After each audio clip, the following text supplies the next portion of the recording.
नमस्कार, आवाज मीडियाच्या बातमीपत्रात आपले स्वागत। मी सीमा काळे। जे पाहिले तेच दाखवणारे प्रखर ध्येयाने चालू घडामोडींचा आढावा घेण्यासाठी पाहूयात आजच्या हेडलाईन्स।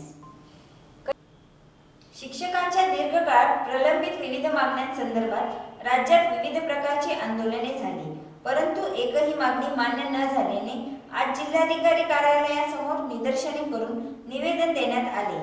त्यात प्रामुख्याने कनिष्ठ महाविद्यालयाचे प्रशासन स्वतंत्र करावे, विना अनुदान, कायम विना अनुदान कडील सेवा वरिष्ठ व निवड श्रेणीसाठी ग्राह्य असताना नियुक्ती मान्यतेची अट शिथिल करावी, अशा 30 ते 35 मागण्या असल्याचे निवेदन जिल्हाधिकारी यांना देण्यात आले। यावेळी जिल्ह्यातील शिक्षक मोठ्या संख्येने उपस्थित होते।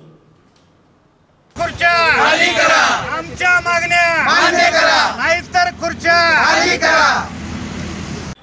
संबंध महाराष्ट्रभर कनिष्ठ महाविद्यालयीन शिक्षकांच्या मागण्याकडे शासनानं तातडीनं गांभीर्यानं लक्ष देऊन यापूर्वी तत्वता मान्य केलेल्या सगळ्या 34च्या 34 मागण्या त्या संदर्भात तातडीनं GR काढून अंमलबजावणी करण्यासाठी महासंघाच्या आदेशानुसार राज्यभर आता आंदोलन तीव्र झालेलं आहे।